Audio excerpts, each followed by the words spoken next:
En sistema endocrino, ¿qué es lo que tenemos que ver? Que va a actuar básicamente como una red de comunicación celular. Eso es. Y entonces, ¿a través de qué? Que va a responder a estímulos liberando hormonas. Entonces, eso es básicamente la función del sistema endocrino. Actuar como un sistema de comunicación celular respondiendo a estímulos y esto le permite liberar hormonas, tanto ya sea para parte de la tiroides, para parte de las suprarrenales, para parte de hipófisis. Estas hormonas que van a permitir la comunicación celular entre una célula y otra. Y eso permite que ejerzan una función. Este es más o menos el mecanismo de autorregulación, ¿no? ¿Qué ocurre cuando aumenta la calcemia? Entonces ahí este estímulo llega hacia el hipotálamo, actúa el factor de liberación de la hormona de TSH, liberador. Esto actúa sobre esta hormona, lo vamos a encontrar a nivel del hipotálamo anterior, y esto actúa la TSH sobre la tiroides para secretar calcitonina. ¿Y cuál va a ser ese objetivo? Disminuir la calcemia. Entonces, a simple rasgo, lo que pide, lo que permite acá es mantener un equilibrio. Eso es básicamente la función de las hormonas, ¿no? Si tenemos algo que está aumentado, su función es que por otra contraparte disminuya para llegar a este equilibrio. Si tenemos un aumento de la calcemia, el hipotálamo estimula la hipófisis para liberar la TSH, esto actúa sobre la tiroides, secreta calcitonina para disminuir la calcemia por medio de conocido como un feedback negativo. ¿Qué formas de comunicación celular tenemos? La paracrina, endocrina y autocrina. La paracrina es entre células vecinas, de una célula vecina hacia otra célula vecina. Es algo que está, podría decirse, relativamente junto. No tiene tanto o no se encuentran tan alejadas. A la diferencia de la endocrina, estas sí se encuentran más alejadas. Tienen que pasar por este caso los capilares para ser transportada de una célula hacia otra, hasta que pueda encontrar a la célula diana. Y la autocrina es, como dice esta solita, a una misma. Las células van a poseer receptores en su propia hormona, y entonces se convierte en la diana al mismo tiempo, ¿no? Entonces tenemos paracrina, una célula, otra célula, prácticamente células vecinas, están juntas, relativamente juntas. La endocrina, si están más distanciadas, y la autocrina es a una misma. En el hipotálamo vamos a tener factores estimuladores, factores inhibidores. En esta, ¿y qué tenemos del hipotálamo? Que va a ser una estructura nerviosa situada en la base del diencéfalo. Estas son los 6 factores estimuladores que me gustaría que los recuerden, porque sí son importantes, y que también los vamos a ver, esto casi mismo relacionado a la parte en la hipófisis. Tenemos que el hipotálamo está con su hormona liberadora de tirotropina, ¿no? Entonces, ¿esto qué va a estimular? La secreción de TSH, esta donde va a actuar a nivel de la tiroides. ¿Qué más tenemos? La hormona liberadora de corticotropina, y esto causa la liberación de ACTH, ¿no? Eso que aparte está relacionado más o menos a la liberación de los corticoides. Tenemos la GHNRH que está relacionada a la hormona de crecimiento. Y eso, como su nombre lo dice, induce la liberación de esa hormona de crecimiento. Entonces, en una persona que tenga gigantismo o acromegalia, ¿en dónde le estaríamos? ¿Qué hormona o en este caso qué factor estimulador del hipotálamo estaría relacionado a esta, ¿no? El factor que regula la hormona de crecimiento. Tenemos el GNRH, también denominada la hormona liberadora de gonadotropinas. Esto va a inducir a la liberación ¿de qué? De FSH-LH, relacionado a la parte, el equilibrio, sobre todo menstrual en la parte de la mujer, ¿no? Y que por ahí, si no me equivoco, había una pregunta también relacionada a esta en sus pasitos. Le mencionaba acerca de una paciente y que después había tenido ausencia, después de factores estresantes, había tenido ausencia de la menstruación y que factores estimuladores o estaba relacionado a este caso, ¿no? Entonces, la hormona liberadora de gonadotrofinas. Tenemos la prolactina, hormona liberadora de prolactina, que causa la liberación de la prolactina. La prolactina relacionada a qué? A la parte de la eyección de la leche, ¿no? Entonces, las personas que tengan galactorrea o hipersecreción de la leche, ¿qué está relacionado aquí o qué factor estimulador? ¿No? La hormona liberadora de prolactina. Tenemos la hormona liberadora de la melanotropina, que causa la liberación de la MSH de la hipófisis intermedia. Ahorita vamos a ver esto, que se va a entender mejor cuando veamos hipófisis anterior, intermedia y posterior. Pero de estos Esta de acá, por ejemplo, que se encuentra en la hipófisis intermedia, no se utiliza mucho, o bueno, más importantes van a ser los que que quiero que recuerden sobre todo van a ser los de la hipófisis anterior y de la hipófisis posterior. Ya, acá también tenemos factores y la CRH que dijimos, la hormona estimuladora que permitía estimular la ACTH a las glándulas suprarrenales. Las glándulas suprarrenales, vamos a ver que creo que, no sé si ya lo han visto. Bueno, entonces, si ya lo han visto, lo recordamos y si no, entonces estamos revisando ahora. La glándula suprarrenal va a tener una parte de corteza y una parte de médula. Entonces, esta corteza a su vez se va a subdividir en tres partes. La zona glomerular, la zona fascicular y la zona reticular. Y la médula ya es esa parte. Pero todo esto, corteza más médula, conforman una glándula suprarrenal. Entonces, la glomerular, ¿en qué va a estar relacionado? A los mineralocorticoides, y dentro de estos principales quiero que se acuerden aldosterona. Entonces, cuando piensen en la zona glomerular, la liberación de aldosterona. ¿Qué hace la aldosterona? Reabsorbernos sodio y agua.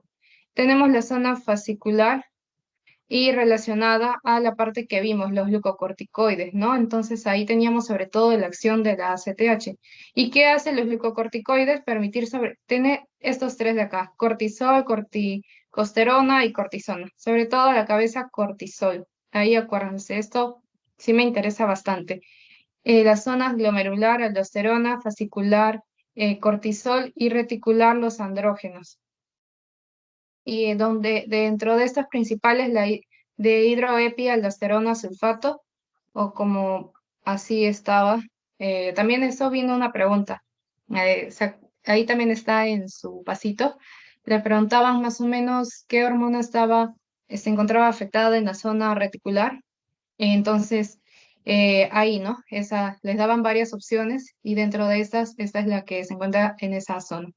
Y en la médula suprarrenal tenemos parte de los neurotransmisores, la adrenalina, la noradrenalina.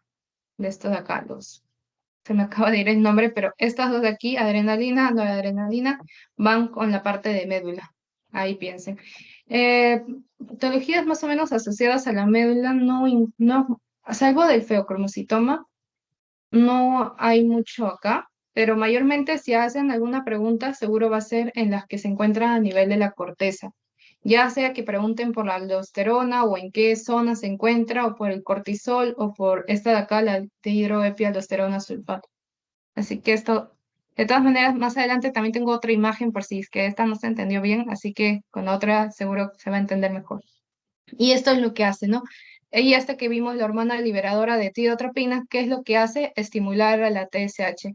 Entonces tenemos que el hipotálamo estimula a la hipófisis, ¿no? Le manda esta señal para que la hipófisis actúe ya sobre el órgano en este caso, ¿no? Estimula la hipófisis para la liberación de TSH y eso actúa sobre la tiroides para esto. Igualito, si tenemos un exceso por ejemplo, si tenemos un aumento de T4, de T3, un aumento de esas hormonas tiroideas, entonces, por consiguiente, tiene que tener una disminución de la TSH, ¿no? Porque dijimos que tenía que haber un mecanismo autorregulador. Si tenemos mucha hormona T3 y T4, mucha hormona tiroidea, entonces el hipotálamo no va a hacer no va a aumentar la TSH para que sigan aumentando estas hormonas, ¿no? Entonces va a ser lo contrario, va a tratar de va a disminuir la secreción de liberación de la hormona liberadora de TSH para que haya menos y se siga formando menos T4, menos T3, a un mecanismo de regulación. Quiero que se acuerden de eso. Si tenemos un exceso, por decir, de hormonas tiroideas, por consiguiente, disminuye. Y si tenemos lo contrario, hay poca hormona tiroidea, T3, T4 disminuido. Entonces, ¿qué va a suceder? El hipotálamo le va a mandar una señal a la hipófisis. ¿Para qué? Para que aumente el TSH y pueda aumentar las hormonas tiroideas, un mecanismo de compensación.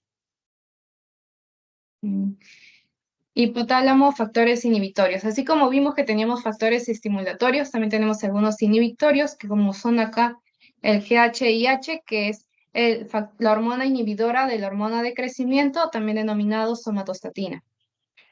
Inhibe la liberación de la hormona de crecimiento, de la hormona de TSH y de la prolactina. También está relacionado.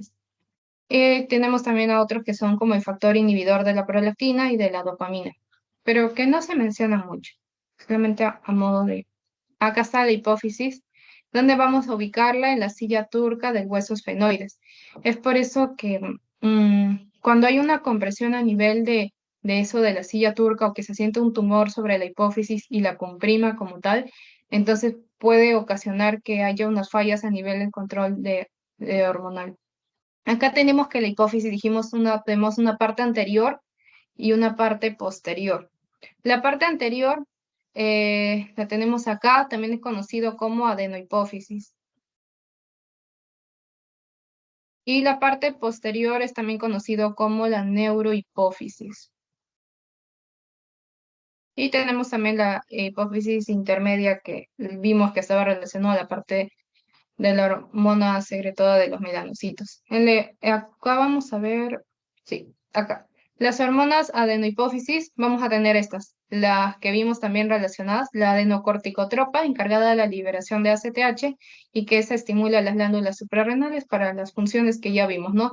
Tanto la zona glomerular para la secreción de aldosterona, fascicular el cortisol, reticular los andrógenos. También tenemos la hormona somatotropa, la del crecimiento, que la mencionamos, la hormona luteinizante FSH, y que estas dos sean estimuladas del hipotálamo por la hormona liberadora de las gonadotrofinas, ¿de acuerdo?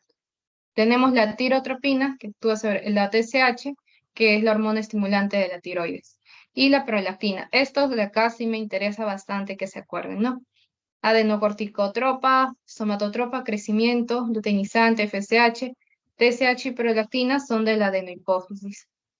Pueden acordarse de esa manera o acordarse de, en este caso, de la neurohipófisis, que solamente son dos. Entonces, si les preguntaran por ahí por la oxitocina o la antidiurética, ya saben que estas dos son exclusivas de la neurohipófisis y que las otras que puede ser la de crecimiento, adenocorticotropa o TSH, entonces, por consiguiente, esas son de la adenohipófisis. La neurohipófisis o la hipófisis posterior,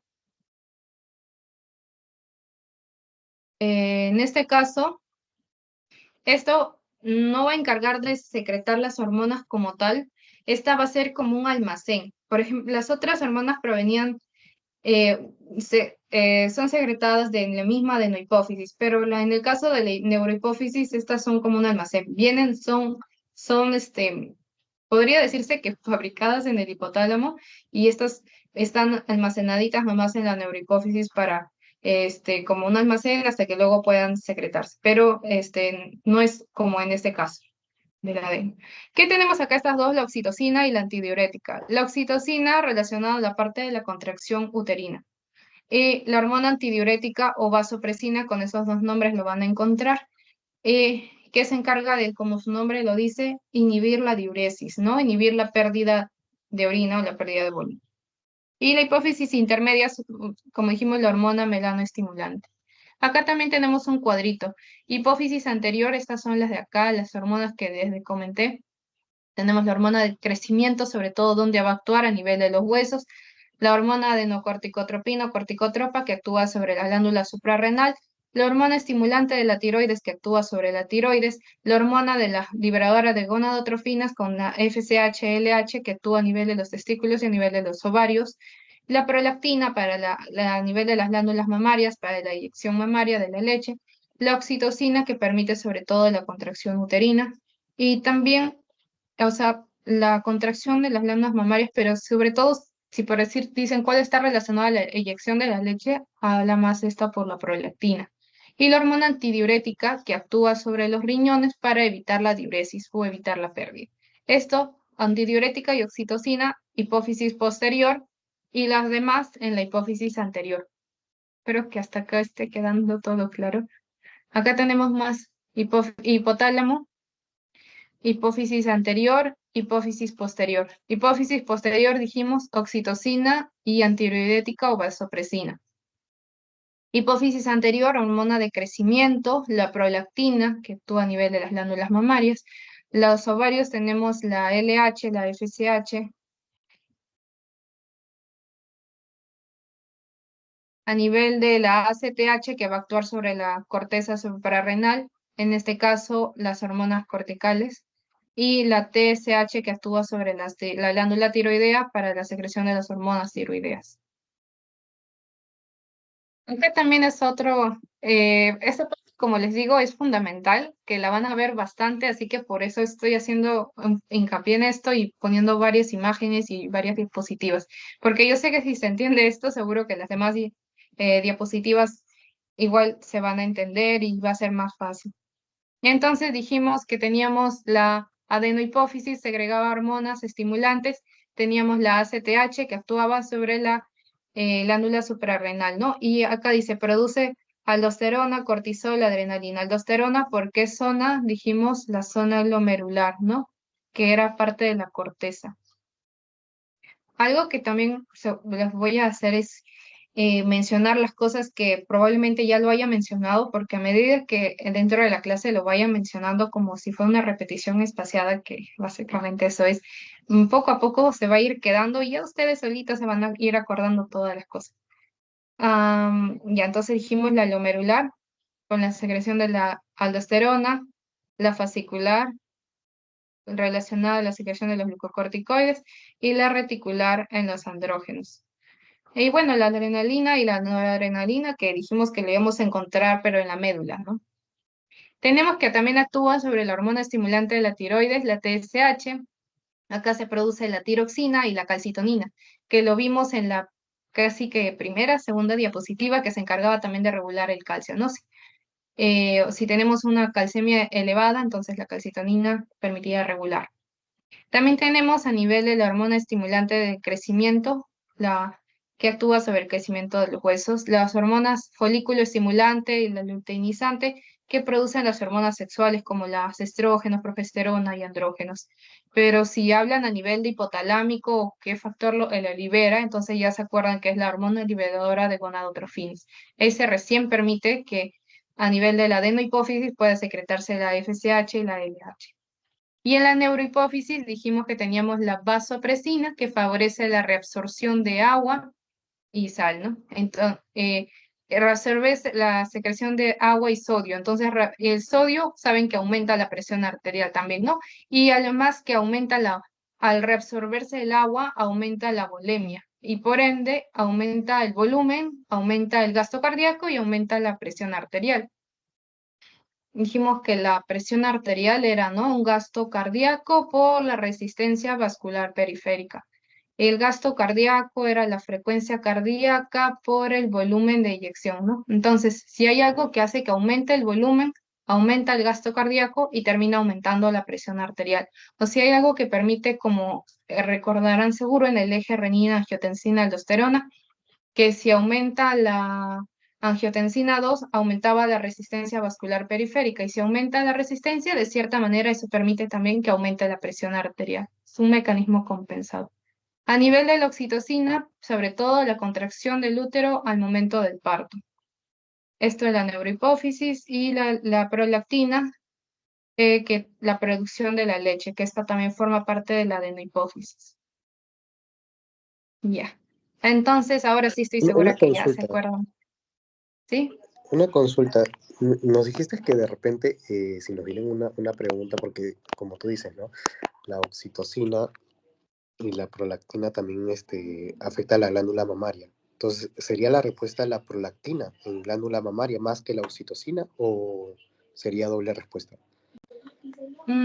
Seguro que cuando consideran a la prolactina, lo consideran más que todo por la eyección de la leche como tal. O entonces, si, como digo, si hubiera alguna pregunta relacionada a que hay ausencia, por así que la madre esté gestando y que no puede dar de lactar, o que al contrario tiene una o galactorrea, aumento de la secreción de la leche, entonces eso sí estaría relacionado a la prolactina. Y a la oxitocina más lo relacionan a la contracción de uterina. Así que creo que si algo preguntaran de la oxitocina, sería que está relacionado eso a la contracción uterina o que en qué lugar se encuentra, si se encuentra en la adenohipófisis o la neurohipófisis, o bien que se encuentra que la neurohipófisis es la que lo secreta o que lo almacena, porque la neurohipófisis solamente almacena, es como a diferencia de la adenohipófisis. Ok, gracias. Mm. La TSH, como vimos, va a estimular el crecimiento de la tiroides, estimula la producción y la liberación de la tiroxina. Eso permite, ¿no? Como dijimos, de manera compensadora, si tenemos una disminución de hormonas tiroideas, entonces, ¿qué va a permitir la TSH? Que esto aumente, ¿no? Entonces, si tenemos bajas hormonas tiroideas, aumenta la TSH como mecanismo compensador para que después puedan aumentar esas hormonas. Entonces, en un hipotiroidismo, que lo voy a mostrar más adelante también, en un hipotiroidismo es una cosa de las que caracteriza, ¿no? Entonces, si tenemos que el paciente tiene pocas hormonas tiroideas, a nivel de laboratorio, una de las cosas que van a encontrar es un aumento de la TSH y todo lo contrario en un hipertiroidismo,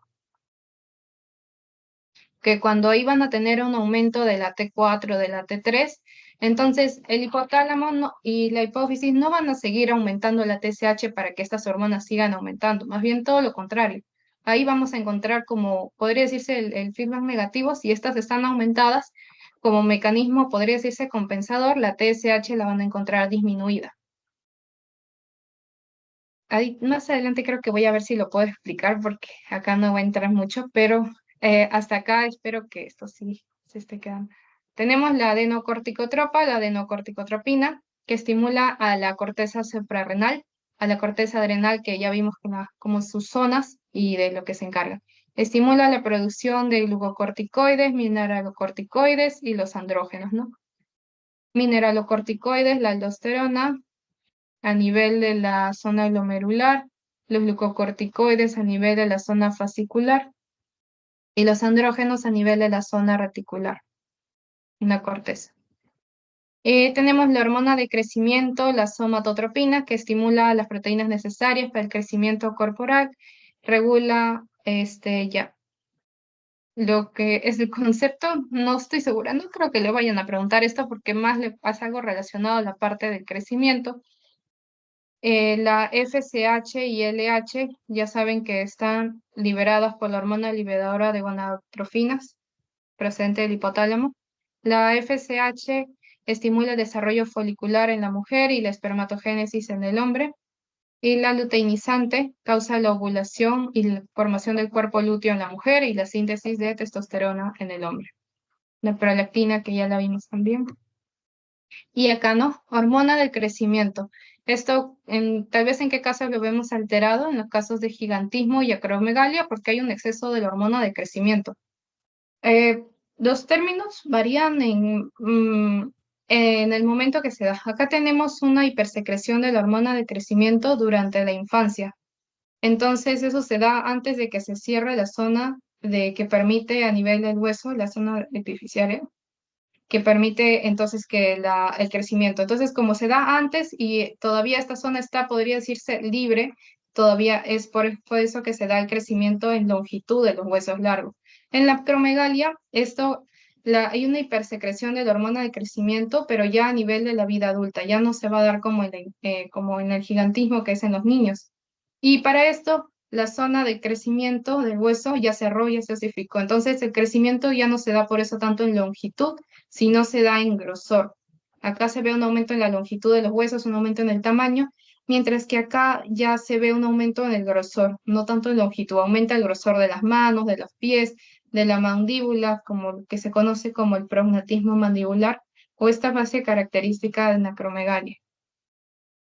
La hipófisis intermedia básicamente es la hormona estimulante de los melanocitos. ¿Y qué va a hacer los melanocitos? Producir el pigmento de melanina, que es la que le da la coloración a la piel, ¿no? Y que la va a proteger de los rayos UV. Eso es la única hormona que se mencionan más o menos en clase en la hormona, la hipófisis intermedia. No sé, no estoy segura si lo vayan a preguntar, pero igual. De todas maneras, sobre todo recordar la adenohipófisis y la neurohipófisis. ADH, hormona antidiurética o vasopresina y la oxitocina. Como les digo, acá también puede salir que estimula la eyección, pero no creo que les pongan eso de prolactina u oxitocina. De todas maneras, la eyección está más relacionada a la prolactina y la oxitocina esta es la que mencionan un poco más. O de repente si es que les mencionaran algo de inyección de la leche y está oxitocina, pero no hay prolactina, solamente está oxitocina con otros nombres de otras hormonas, entonces ahí sí podría considerar. La hormona antidiurética o vasopresina incrementa la reabsorción de agua, o sea, permite que disminuya la secreción de agua, la eliminación del agua, entonces aumenta la volemia. Eso que va a permitir inducir la vasoconstricción y eso nos va a permitir aumentar la presión arterial. Acá también está la vasopresina u hormona antidiurética. ¿Qué pasa cuando tenemos una hemorragia o una deshidratación? Perdemos líquido, perdemos volumen. Entonces, si tenemos una disminución de volumen, no vamos a querer que el volumen se siga perdiendo. Lo que queremos, podría decirse, es retener el volumen, aumentar el volumen intracelular. Entonces, aumentamos la secreción de la hormona antidiurética para que se evite la diuresis, se evite, podría decirse, la orina, la pérdida de más líquido y se retenga. Entonces hay un aumento de esta reabsorción renal de agua para evitar perder el líquido, disminuye la diuresis y aumenta el volumen. Ese es un mecanismo, por ejemplo, compensador. Si tenemos poco volumen, aumentamos la antidiurética para que se evite perder el volumen y este pueda aumentar. ¿Qué ocurre en la diabetes insípida? Es una condición caracterizada por una sed excesiva, también conocido como polidipsia, y una excreción grande de volúmenes de orina, poliuria. Entonces esto, bueno, se diferencia de la diabetes que ya deben haber escuchado, la tipo 1. La tipo 2 esta no está relacionada por algún déficit de insulina, a diferencia de estas que sí tienen una alteración, ya sea por un déficit en la producción de insulina o porque hay alguna falla en los receptores de insulina. En este caso acá no está afectado esta, solamente se caracteriza y sus valores de glucosa acá no tienen nada que ver, eso también lo diferencia, ¿no? En la diabetes insípida acá tenemos un cuadro que parece, o sea, sí, por eso le dicen diabetes, porque sí, hay polidipsia, hay poliuria, saben que en la diabetes sobre todo tienen, ¿no? Polidipsia, poliuria, polifagia, pérdida de peso, uno de los síntomas. Acá tenemos esto, pero no hay alteración en los valores de glucosa y no hay alteración en la insulina. Pero esto acá, por estar relacionado, puede ser a tipo central o nefrogénica. Se dice central cuando la causa es, como dice, la deficiencia de la hormona ADH. Dijimos que la hormona antidiurética evitaba la diuresis, evitaba la pérdida. Entonces, si no tenemos esta hormona que nos evite la diuresis, entonces, como su nombre lo dice, no hay algo que evite que se siga perdiendo en los líquidos. Entonces, hay poliuria. Hay pérdida bastante de volúmenes de orina y entonces a la vez que hay poliuria por mecanismo también hay sed, ¿no? Entonces la persona tiene que seguir ingiriendo agua y como no hay algo que le impida que evite la diuresis, sigue orinando bastante. Causas puede ser idiopático, puede ser genético por enfermedades autosómicas dominantes, sobre todo o adquirido en el caso de algunos tumores. De causa nefrogénica, acá la falla ya no está en la hormona antidiurética directa, sino la falla está en los riñones, que estos no puede que no respondan a la hormona antidiurética, o puede ser genética también, relacionados a trastornos hidroelectrolíticos. La glándula tiroides. Esta va a estar situada en la parte anterior del cuello, delante del cartílago cricoides. Está formada por dos lóbulos situados a ambos lados de la parte superior de la tráquea y unidos por un istmo. Esta es una ecografía de tiroides. Cuando lleven diagnóstico por imágenes, esto lo van a comenzar a ver. ¿Qué tenemos acá? Dijimos que está formada por dos lóbulos, ¿no? Tenemos nuestro lóbulo derecho, nuestro lóbulo tiroideo izquierdo, este es el esófago, acá este que es la carótida, este es el istmo y esta es la tráquea. Esa es la manera en la que van a ver una ecografía de tiroides, ¿no? Para que, ¿cómo lo orientan? Primero ubican la tráquea, ubican el istmo y de ahí pasan la parte del ecógrafo hacia el lóbulo tiroideo derecho, el lóbulo tiroideo izquierdo. Y acá, ¿cómo ven si acá ya está? Acá está normal, por ejemplo, es un lóbulo tiroideo limpio, pero por ejemplo, puede haber cuando hay quistes, acá se va a ver, podría decirse, algo parecido como se ve esto, pero esta diferencia que esta es la carótida, pero algo parecido a esto, si está dentro del lóbulo tiroideo, puede ser que haya un quiste. Algo que seguro van a ver más adelante es que hay en la tiroiditis de Hashimoto, se ven a nivel tiroideo como si fueran unos tractos fibrosos, que son algo así como estas cositas blancas, son unas líneas, unos estrictos fibrosos que se ven, que es es característico en la tiroiditis de Hashimoto. Histologías están agrupadas por folículos. Entre estos folículos pueden observarse las células parafoliculares o las células C secretoras de calcitonina. ¿Qué es el folículo? La unidad funcional de la glándula. Acá está, bueno, la regulación tiroidea le permite la TSH. Se segrega en las células tirotropas hipoficiarias. Digo, yo sé que algunas cositas, porque veo que en sus diapositivas es bastante contenido teórico, a veces no todo eso lo puedo colocar acá así que hay cosas que sí van a tener que revisar porque a veces no nunca sabe cuando ponen a veces conceptos exactos de una diapositiva. Así que en esos casos sí a leerlos. Y hay otras cosas, por ejemplo, la parte que es sobre todo asociativa de cómo regula la función de la hormona tiroides, la TSH, tanto con el hipotiroidismo en el hiper. Eso sí pues, lo he colocado sobre todo acá, porque lo van a ver no solo acá en este curso y más adelante también. Y porque eso es más que aparte de ya, se segrega en las células tirotropas hipoficiarias formada por dos cadenas, la alfa, la beta. La alfa no tiene actividad biológica, la beta sí es capaz de unirse al receptor de membrana del tirocito. Ambas tienen que estar unidas para que la molécula tenga actividad biológica. La TSH va a estimular la síntesis de estas hormonas tiroideas. Por eso vimos que si teníamos un déficit de hormonas tiroideas, la TSH aumentaba para estimular la síntesis de estas hormonas. Y al incrementar también la captación del yodo. ¿Qué ocurre en un hipotiroidismo? Acá está. En el primario, en este caso.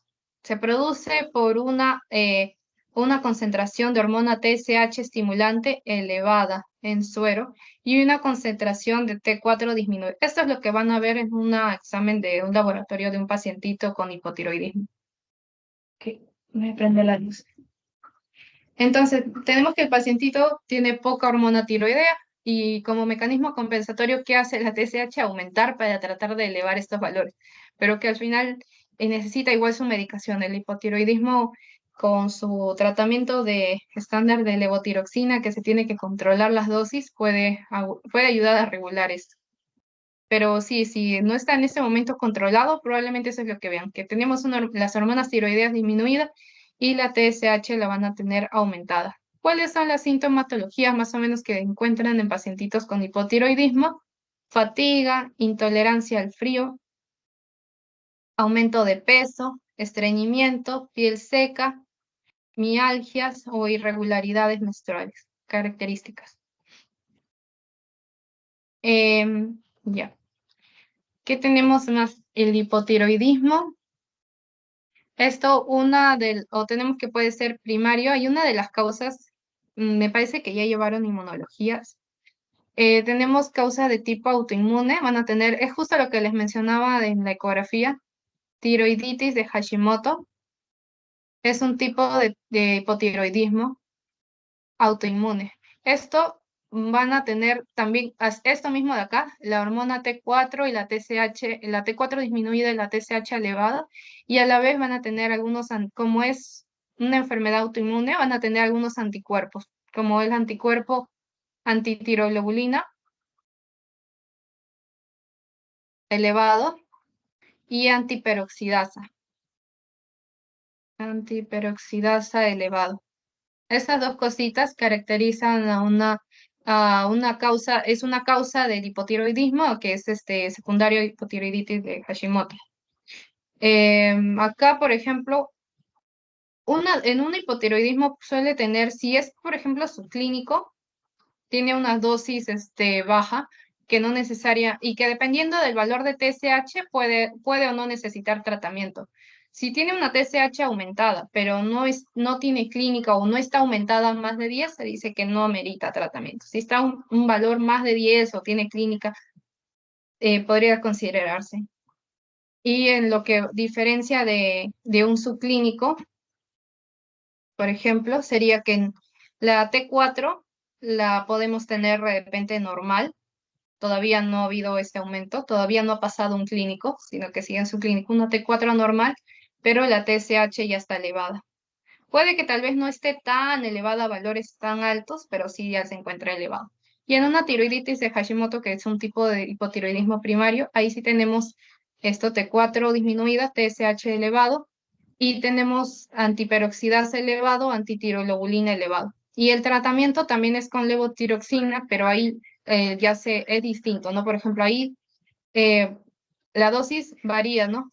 Usualmente empieza con un 0.6, multiplica por el peso del paciente y en base a eso se va cuánto es la dosis que le corresponde al paciente. Y dependiendo controles cada cierto tiempo, vemos si el TSH ya está normal o si sigue elevado. Si sigue elevado, se considera aumentar dosis. Más o menos, eso es, no quiero confundir mucho, más o menos así es como se regula en caso del hipotiroidismo.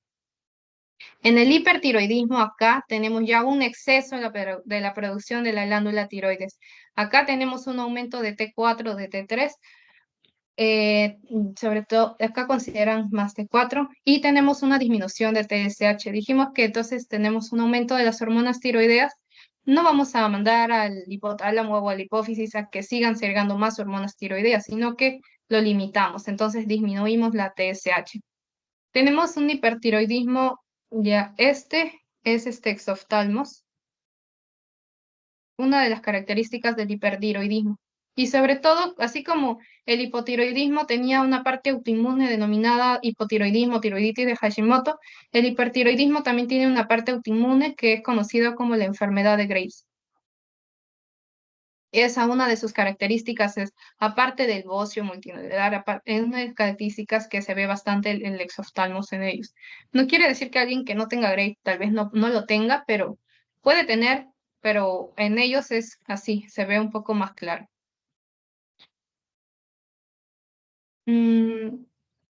Creo que hasta acá, eso es lo que se vería a nivel, en un laboratorio, T4 aumentado. Y los anticuerpos, acá porque dijimos que también es autoinmune, debería ser el anticuerpo antirreceptor de TSH, pero a veces a nivel del hospital no hay. Y cuando no hay, también se puede buscar la tiroglobulina o la antiperoxidasa, que también pueden salir elevados. Si sale elevados, eso y la clínica del paciente confirman que la causa es autoinmune por enfermedad de Graves, ¿no? Y cuando tienen acá la T aumento de la T4 y una disminución en la TSH. Paratiroides. Las paratiroides van a estar situadas en el cuello, están localizadas en los polos de la glándula tiroides. Acá donde tenemos la glándula tiroides y estos circulitos chiquitos son las paratiroides, ¿no? Tenemos nuestras 4 paratiroides. Producen la hormona paratiroidea o también conocida como la paratormona. ¿Qué hace esto? Aumentar el calcio, ¿no? Si tenemos un calcio disminuido, actúa la glándula paratiroides a secretar la paratormona y aumentar la producción. Las glándulas suprarrenales. Esto ya lo vimos, así que ahora sí creo que ya quedó claro. Tenemos 3 zonas, la zona glomerular, sí, acá tenemos, la zona fascicular y la zona reticular. Glomerular con los mineralocorticoides a la cabeza, aldosterona. Fascicular, los glucocorticoides, el cortisol por excelencia, cortisol. Y en la reticular, la producción de andrógenos, y acá está este de aquí que ya vino antes. La dihidroepialdosterona sulfato. Esa se encuentra a nivel de la capa reticular. Y a nivel de la médula tenemos esta, ¿no? Las catecolaminas, este nombre era. La adrenalina y la noradrenalina. Estas dos están relacionadas a la médula. La misma imagen que ya vimos. Hipotálamo, hipófisis suprarrenal. Entonces, de esta manera, el control, ¿cómo se da? Si tenemos bajos niveles de cortisol, por feedback positivo para regular, entonces, ¿qué tenemos que hacer? Si tenemos bajo cortisol, ¿qué tenemos que hacer? Aumentar el cortisol, ¿no? ¿Y cómo aumentamos el cortisol? El hipotálamo estimula la hipófisis y en qué parte estaba la adenocorticotropa, en la adenohipófisis, ¿no? O en la hipófisis anterior. Entonces, él estimula la hipófisis anterior para liberar la hormona liberadora de corticotropina, estimula la liberación de la hormona adenocorticotropa o ACTH, y esta ACTH dijimos que actuaba a nivel de la corteza, de la corteza suprarrenal para aumentar el cortisol. Ese es un mecanismo, ¿no? Si tenemos bajo cortisol, estimulamos al hipotálamo, el hipotálamo actúa sobre la hipófisis, ¿y qué ocurre? Actúa sobre la glándula suprarrenal para aumentar el cortisol. Y lo contrario, si tenemos mucho cortisol, entonces todo lo contrario, ¿no? No vamos a hacer que aumente, sino queremos disminuir la producción. Entonces, disminuye la secreción de la hormona liberadora de corticotropina y disminuye la secreción de ACTH. Ese es un mecanismo. Si algo aumentamos, por otro lado tenemos que disminuir. Síndromes de hipercortisolismo. Este de acá, en medicina 1 lo van a ver. Síndrome de Cushing. Y también cuando en medicina 3. Este está por una sobreproducción de hormonas en la corteza adrenal. Esta puede ser, o estas dos maneras, ¿no? Por una sobreproducción de hormonas de la corteza adrenal, porque dijimos que ahí en la zona fascicular tenemos que se da el aumento del cortisol, o por administración exógena de glucocorticoides, ¿no? Hay pacientitos que necesitan estar tomando corticoides en vía oral a altas dosis por tiempo prolongado. Esto, a la vez que puede bajar la inmunidad del paciente, esto también puede generar un síndrome de Cushing.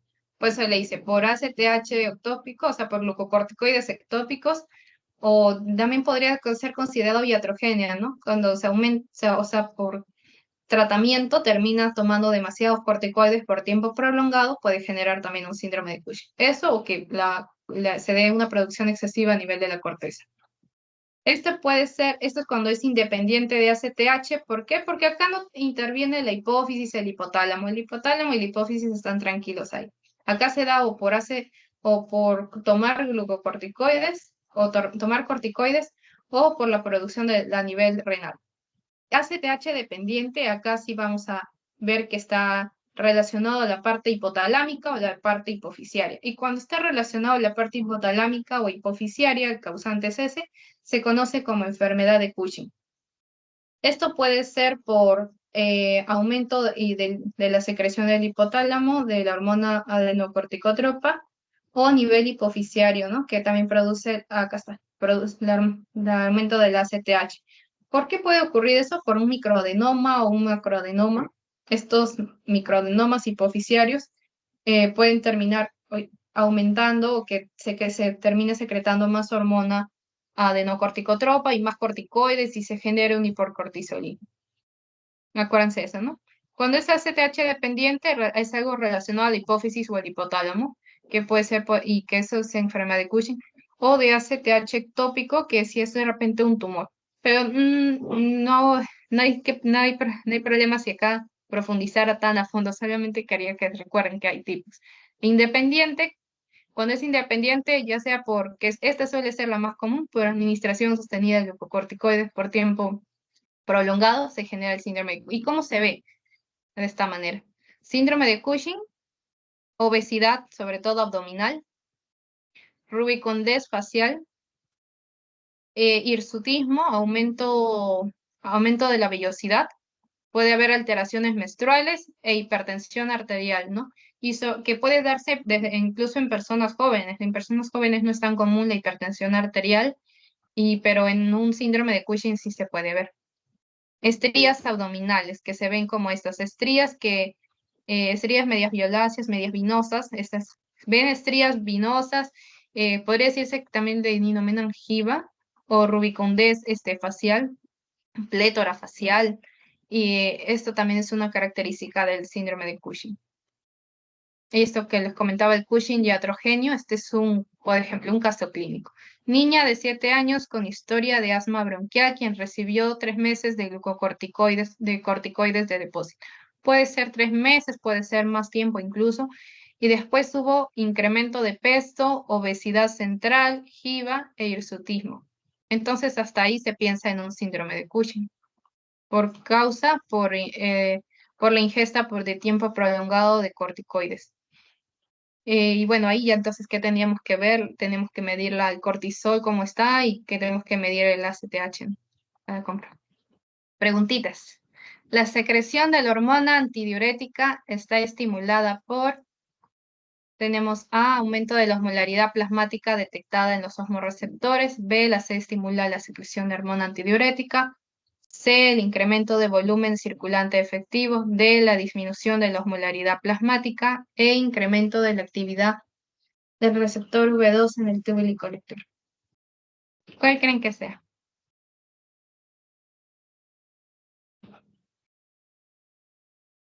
Chicos, participen que de acá no puedo ver. Igual las preguntas les va a ayudar, como les digo, a practicar para sus evaluaciones y no hay problema porque esta es la clase. Acá pueden equivocarse todo lo cuántas veces, no hay problema. La cosa es cuando ya den su examen, ahí sí quiero que todo esté bien. Ya.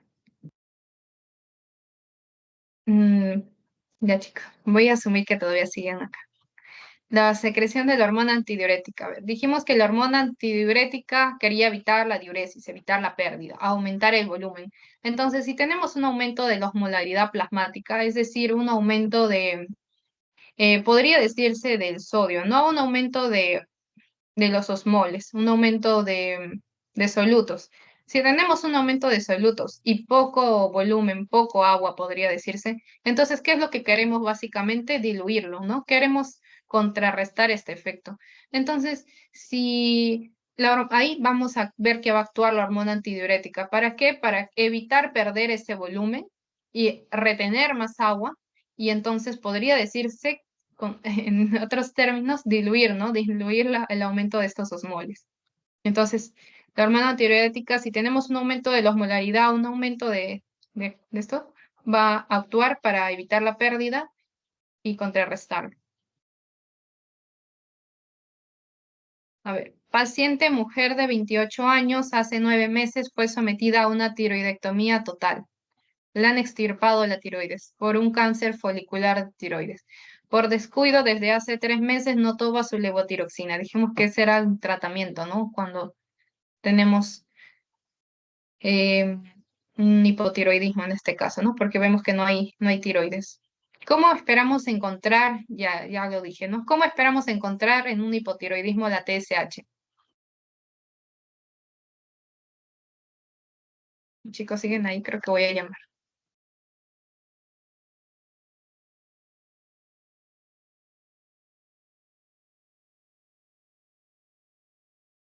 Mm, a ver, Wesley, ¿cómo encontramos acá la TSH?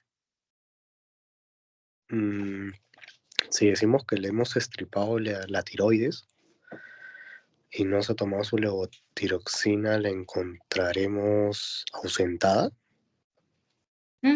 Vamos a encontrarlo elevada porque tenemos acá que las hormonas, no hay tiroides, entonces no toma su levotiroxina, tenemos una disminución de las hormonas tiroideas y entonces acá como mecanismo compensador, ¿qué buscaríamos hacer? Aumentar su secreción, ¿no? De cierta manera, entonces la TSH estaría aumentada. A ver. Sara es una joven de 16 años que desde hace 2 años vino del campo a la ciudad y no se acostumbra. Su padre falleció hace 2 meses, con lo que su estrés se incrementó, a punto de no poder dormir. Desde hace 8 meses está presentando retrasos en sus menstruaciones. Acá está. ¿Cuál de los factores hipotalámicos es el responsable en este caso? Creo que lo mencioné también al inicio.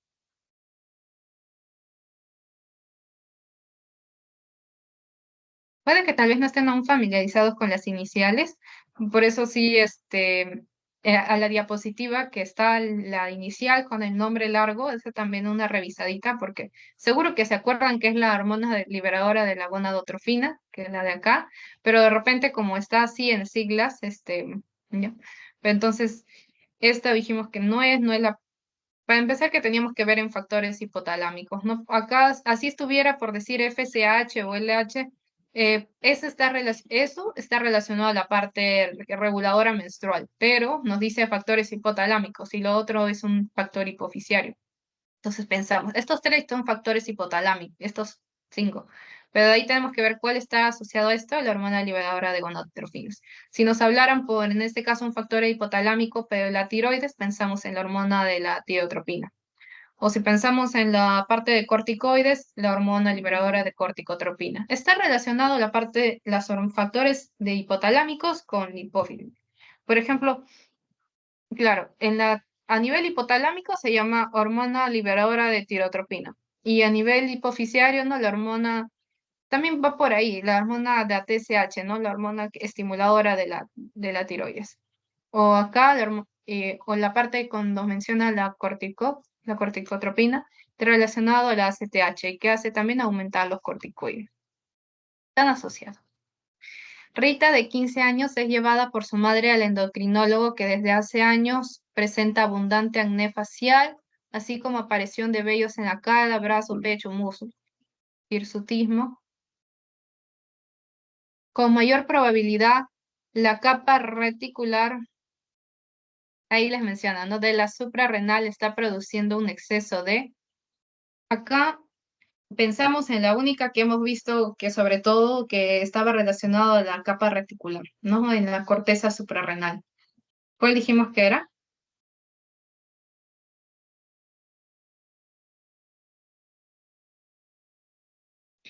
Ya chicos, ya sé que la próxima clase ya no va a estar muy tímida. Esta de aquí, ¿no? La dihidroepialdosterona sulfato. Eh, teníamos la corteza, las tres zonas, la glomerular, la fascicular y la reticular. Ahí les mencionan ya directo la reticular, que estaba por la dada relación a los andrógenos. Entonces es esta. Nos dice cuál, ¿no? ¿Cuál se encuentra en la capa reticular? Y dijimos que en la capa reticular teníamos esta de aquí, la hidroepialdosterona sulfata. Si les mencionaran el caso clínico algo de relacionado a corticoides, de repente no les, acá ya les dijeron que era la capa reticular, pero de repente les dicen en qué capa es, si fuera corticoide o cortisol en la fascicular. O si les mencionaran algo de la aldosterona, ya saben que en qué capa es la glomerular y qué es, cuál es su función. Y en la médula ya saben, las catecolaminas. Acá tenemos la última. Paciente mujer de 49 años, asmática, altas dosis de corticoides. Presenta cara de luna llena, obesidad central, estrías venosas, jiba, extremidades tubulares, glucosa alta con mayor probabilidad. Y hasta acá me hace pensar en un síndrome de Cushing, ¿no?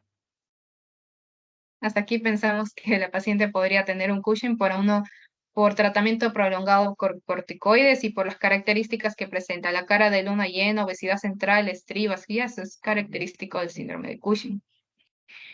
Ya tenemos, si tenemos un aumento de cortisol, tenemos un hipercortisolismo, ¿cómo vamos a encontrar? Dijimos que todo se basa en compensación. Entonces, ¿cómo vamos a esperar encontrar la ACTH y la CRH por feedback negativo?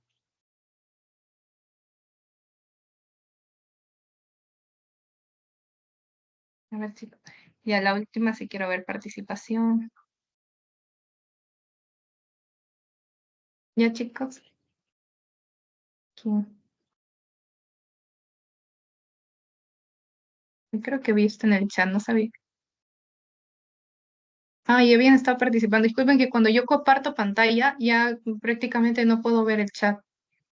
A ver, escríbame entonces por el chat, a ver, por acá, para ver. ¿Cuál creen que era la pregunta que acabo de poner? En esta de aquí. ¿Cómo vamos a encontrar el ACTH y el CRH si tenemos un aumento excesivo de cortisol?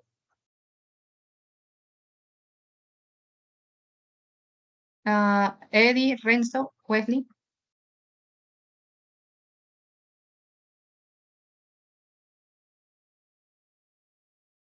Ya, chicos, tienen que participar porque eso les va a ayudar a ustedes mismos a acordarse. Y aparte para saber que están presentes. ¿Cómo esperaríamos encontrar? Dijimos que todo se basa en una compensación. Si tenemos un aumento de cortisol y dijimos que la ACTH, la CRH y la ACTH lo que hacen es aumentar el cortisol. Si ya tenemos el cortisol aumentado, no vamos a querer aumentarlo más todavía, ¿no? Entonces lo que queremos es disminuirlo más bien. Entonces la ACTH y la CRH va a estar suprimidos.